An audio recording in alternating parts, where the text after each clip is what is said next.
Bonjour, bonjour à tous les amis, Zach Mwikassa, fondateur de la Mwikassance. Merci à tous nos spectateurs, nos auditeurs, nos lecteurs. Un réel plaisir de vous avoir parmi nous. Alors, j'espère qu'on vous apporte de la valeur ajoutée en ce moment très difficile. Faites-nous savoir sur les commentaires. Ça fait combien de temps que vous nous suivez? Si vous faites partie des anciens, nous sommes curieux de savoir. Ça fait combien de temps? De mois? D'années? Faites-nous savoir. Vous êtes nouveau? Bienvenue au club. J'espère qu'à la fin de cette vidéo, vous en sortirez pas les mains botouilles. Comme d'habitude, dans notre course vers le plein accomplissement, on parle de beaucoup de sujets, on échange des idées, espérons-nous grandir ensemble. Et évidemment, dans la vie, vous savez, les gens ont des expériences différentes. Et c'est dans chaque expérience, on peut tirer des leçons de vie qui peuvent nous prévenir, nous prémunir pour l'avenir. J'ai aussi compris que dans la vie, il ne suffit pas d'aller à l'école pour avoir un emploi et faire de l'argent.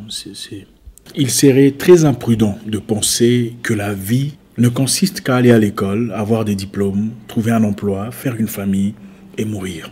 Très imprudent pour des humains aussi complexes que nous sommes. Dans la vie, il faut comprendre comment le monde fonctionne. Votre attitude aujourd'hui est basée sur les informations que vous avez reçues dans le passé. Nous sommes ce que nous sommes tels que nous réfléchissons, nos croyances, nos appartenances mentales sont souvent basées sur les informations qu'on a reçues. Je vous donne un exemple. Vous faites partie de votre religion principalement parce que soit vous êtes né dans cette religion, soit quelqu'un vous a converti, donc vous avez reçu de l'information qui vous a assez touché pour vous convertir, ou parce que vous êtes dans un milieu où tout le monde fait partie de la religion et vous ne voulez pas faire le maverick, le outsider, le non-conformiste, et voilà, vous vous adaptez. Vous savez ce que c'est un maverick? Maverick, c'est mieux en anglais. En français, on dirait non-conformiste. Mais ce n'est pas tout à fait égal parce que, bon, voilà, en français, malheureusement, il y a des mots qui n'existent pas. Comme milkshake, par exemple. Milkshake, il n'y a pas en français. Hein. Smoothie, on dit smoothie. Il n'y a pas smoothie. Enfin, je préfère maverick. Mais bon, on va quand même aller avec non-conformiste. 90% des croyants chrétiens sont chrétiens parce qu'ils sont soit nés dans une famille chrétienne, nés dans un pays chrétien, ou vivent dans un environnement complètement chrétien. Et le christianisme et tout ce qu'ils ont connu depuis leur enfance. C'est normal. 90% des croyants musulmans sont musulmans parce qu'ils sont soit nés dans une famille musulmane ou dans un pays musulman, et l'islam et tout ce qu'ils ont connu. Maintenant, comment pouvez-vous savoir que si vous grandissiez dans un environnement où il n'y avait pas de religion, d'accord, vous n'aviez jamais entendu parler de votre religion, de votre Dieu, de votre situation et tout le bazar, et qu'on vous présentait différentes religions, comment pouvez-vous savoir que vous choisiriez la même religion dans laquelle vous êtes affilié aujourd'hui? Difficile, n'est-ce pas? Étant donné que les religions principales prêchent toutes pour ceux qui lisent, tolérance, la bénignité, l'indulgence, la douceur, la bienveillance, l'aimabilité, le pardon, l'amour, c'est très facile de juger les gens sans vraiment savoir ce qui se passe chez eux. Donc les humains ont très souvent été influencés d'une certaine façon. Difficile à avouer. Mais à travers ceci, j'espère qu'on pourra chacun trouver quelque part une idée avec laquelle on peut s'accorder. Aujourd'hui, beaucoup ne peuvent pas vivre sans la grosse voiture, le beau portable, la belle maison, les voyages, le matériel. C'est bien d'avoir ces choses. C'est un concept, je ne dirais pas le nom, vous voyez, enfin vous comprenez. Et c'est bien d'avoir ces choses, n'est-ce pas? Et aujourd'hui, les gens font une course effrénée vers l'acquisition des éléments matériels qui, pour beaucoup de personnes, est justement la définition de la réussite en termes de matériel. Mais est-ce que vous pensez que les personnes qui vivent dans les villages, en tout cas qui vivent encore à l'état brut, des gens qui vivent dans les cases, qui ont leurs petits chèvres, leurs champs, tout le bazar, envient ceux qui sont en ville? Vous pensez vraiment qu'ils envient ceux qui sont en ville? Pas nécessairement. D'ailleurs, beaucoup parmi eux sont heureux de vivre comme ça, dans le calme, dans les champs. C'est la vie qu'ils ont connue. C'est la seule vie qu'ils ont connue. Le bonheur de l'être humain dépend de l'information qu'il a reçue. Et surtout de comment est-ce qu'il a procédé l'information qu'il a reçue. Quand vous pensez que pour réussir dans la vie, il faut avoir une grosse voiture, faire des voyages à Dubaï, à Shanghai, à volonté, avoir du champagne, à profusion et faire ce que vous voulez, vous devenez malheureux quand vous n'avez pas ces choses. Mais quand pour une personne être heureux, c'est avoir un champ, avoir un mari, une femme, des enfants, avoir une famille, de l'eau à boire, du soleil, sont-ils plus malheureux? Absolument pas. Ça dépend donc, comme pour un ordinateur, du logiciel qui fonctionne dans l'arrière-boutique. Êtes-vous heureux d'avoir un téléviseur? Oui. Alors, seriez-vous malheureux sans téléviseur? Absolument. Pourquoi? Parce que, vous penserez que vous êtes en train de rater des choses qui se passent à la télé. Deuxièmement, parce que vous avez grandi dans un environnement où il faut impérativement avoir un téléviseur. Maintenant, pensez-y. Vous pensez que ceux qui ont vécu avant nous sans télévision étaient plus malheureux que nous à cause du manque de télévision? Absolument pas. Pourquoi? Parce qu'ils n'en étaient pas exposés. Donc, nous avons conçu un monde en rapport avec les informations qu'on a reçues, par rapport avec la tendance de nos voisins, de nos amis, de nos compatriotes, de nos semblables. Quand je vais chez tout le monde, il y a une grande télévision. Alors, je dois aussi avoir une grande télévision. Ça ne veut pas nécessairement dire que vous avez indépendamment choisi d'avoir une télévision, sans avoir été influencé. Les humains sont conformistes et souvent sans le réaliser. Nous nous conformons souvent à nos voisins, nos semblables, même dans des situations dans lesquelles nous ne sommes pas tout à fait d'accord. On va parler d'une expérience intéressante, une expérience de H en psychologie.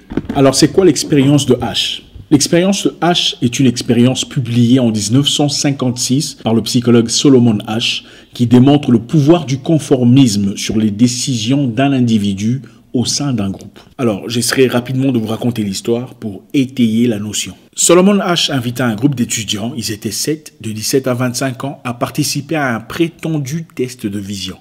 Tous les participants étaient complices de l'expérimentateur, donc complices de Solomon. Ils savaient exactement ce qui se passait. Sauf un. Tout le monde était complice dans ce jeu, tout le monde jouait le jeu, sauf un seul étudiant. L'expérience avait pour objet d'observer comment cet étudiant naïf serait influencé par le comportement de ses congénères. Les complices et le sujet firent assis dans une pièce. Le sujet ici, évidemment, c'est l'étudiant naïf. Dans une pièce où on leur demanda de juger la longueur de plusieurs lignes tracées sur une série d'affiches. En d'autres termes, il fallait comparer la longueur des lignes. C'est une prétendue expérience sur la vision. Et le naïf étudiant n'était pas au courant. À gauche, une ligne modèle. Et à droite, 3 autres lignes. Chacun devrait dire laquelle de ces 3 lignes sur la droite était égale à la ligne modèle de gauche. Avant que l'expérience ne commence, l'expérimentateur avait donné des consignes à ses complices. Au début, il donnait la bonne réponse, c'est-à-dire tous les garçons donnaient la bonne réponse aux 6 premiers essais. Mais pour embrouiller le sujet, après, les 12 réponses restantes, ils donnèrent unanimement la même fausse réponse. Le sujet naïf était l'avant-dernier à répondre. Solomon H mit en avant qu'il fut surpris des réponses énoncées par ses acolytes.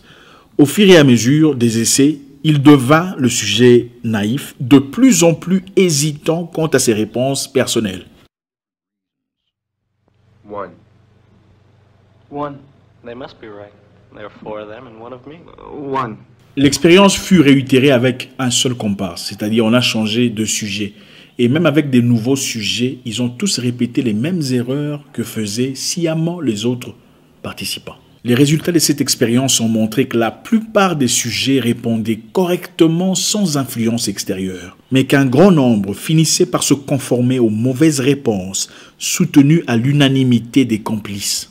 Les sujets étaient même amenés à soutenir des réponses allant à contre-évidence, à contre leur propre vue. Donc, certains ont affirmé que non, c'est vrai, les lignes sont correctes, sachant que ce n'était pas vrai. Donc, tu sais, tes convictions te disent que non, la réponse est B, mais toi, tu choisis A, parce que tout le monde a choisi A.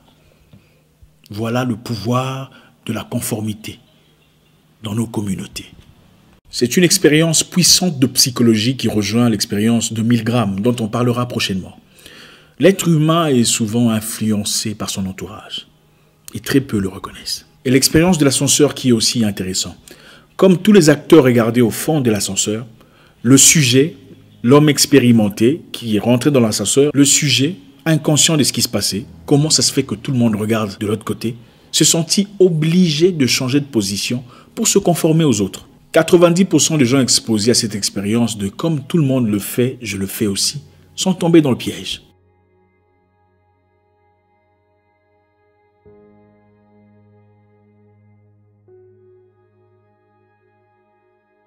Vous voyez comment nous sommes généralement influencés sans vraiment le réaliser. Plaçons-le maintenant dans notre vie de chaque jour. Combien de fois avons-nous été influencés par d'autres personnes sans véritablement le reconnaître? Quand est-ce que vous avez commencé à aimer ce que vous aimez aujourd'hui? Quand est-ce que vous avez pris du goût à faire des voyages sur Dubaï? C'est vraiment ce que vous vouliez? Ou c'est parce que vous avez vu des photos sur Instagram? Ou parce que quelqu'un vous a dit que c'est comme ça qu'on vit la vie? Qu'un homme ne doit pas te monter dessus, que tu dois trouver tes propres moyens et tout ça. Est-ce vraiment ce que tu veux?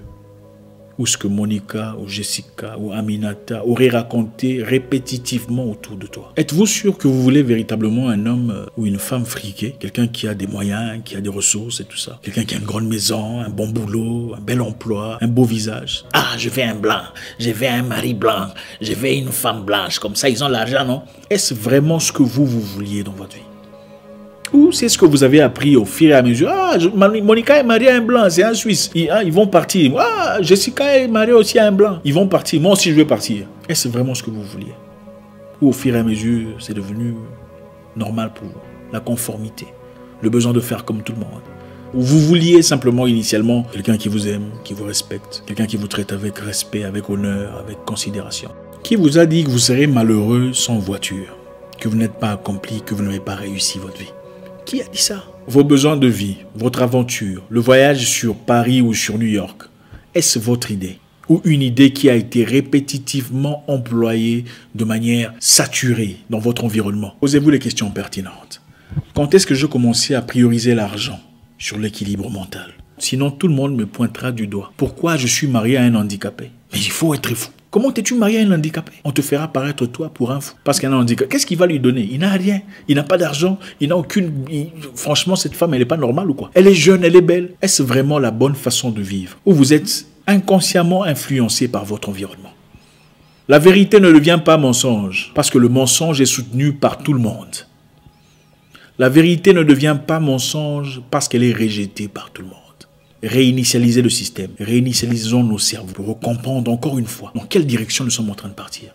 Est-ce vraiment ce que vous voulez pour votre vie? Est-ce vraiment la direction qui serait en accord avec votre esprit? Peu importe ce que le monde dit, ils diront toujours. Même si vous faites ce qu'eux veulent que vous fassiez, ils diront que vous avez mal fait ça. Ce n'est pas comme ça que c'est censé être fait. Un autre psychologue dit que l'être humain dans le temps avait le besoin de se conformer à sa communauté pour rester en vie. C'est-à-dire quand on est petit, on a peur, on a tous une peur. Un petit de 3 ans a toujours peur d'être perdu, peur de perdre sa maman, peur de disparaître. C'est-à-dire à 3 ans, cachez-vous, laissez l'enfant là pendant quelques minutes. Qu'est-ce qu'il fera? Il commencera à pleurer parce qu'il a peur. On grandit inconsciemment avec cette peur. Quand on devient grand, on veut faire partie d'une communauté pour ne pas être ostracisé ou mis à l'écart, pour pouvoir subvenir à ce besoin, pour avoir la capacité, le passeport de pouvoir demander de l'aide aux gens. Quand on fait partie d'une communauté, et pour faire partie d'une communauté, on a un sérieux besoin de se conformer aux demandes et à la nature de la communauté. Cela nous empêche d'être nous-mêmes. L'homme a besoin d'être en communauté par peur, pas par amour. C'est souvent par peur contre l'inconnu. On veut avoir du soutien, des gens qui peuvent nous aider en cas de difficulté. Et on a été programmé systématiquement de vouloir, même quand la communauté est dans le mal, on est prêt à le faire, mais pour quand même faire partie de la communauté. Pendant le temps, pendant l'évolution, d'après les scientifiques, quand on faisait face à un lion, on ne veut pas faire face à un lion tout seul. On veut avoir des gens avec qui on peut lutter, abattre le lion. On ne veut pas être seul. Ne préférez-vous pas traverser votre ville à minuit avec des gens ou le ferez-vous tout seul? Le choix est évident. Et pour avoir ces gens avec soi, il faut se conformer. Il ne faut pas parler un langage totalement différent. Il faut être à peu près, même quand ça gêne. Eh bien, ne sacrifiez pas votre avenir seulement pour faire partie de la communauté. Vos propres feelings, vos propres objectifs de vie pour vous accorder à certaines personnes. Qui a dit qu'il faut avoir A, B, C, D pour arriver? Qui a dit ça? On a été influencé. Trouvez votre vraie identité. Qu'est-ce que vous voulez pour vous? Merci encore infiniment pour ce moment d'intimité, ça fait plaisir. Si vous avez aimé le message, faites-nous savoir. Si vous n'avez pas aimé le message, faites-nous savoir. En tout cas, il y a beaucoup de choses à dire. Malheureusement, on ne va pas pouvoir le condenser dans une seule vidéo. On fera peut-être une autre si vous en désirez. Faites-nous savoir sur les commentaires. J'espère vous parler encore très bientôt dans une nouvelle vidéo. Mon nom est Zach Mouekassa, le guerrier noir. Votre frère.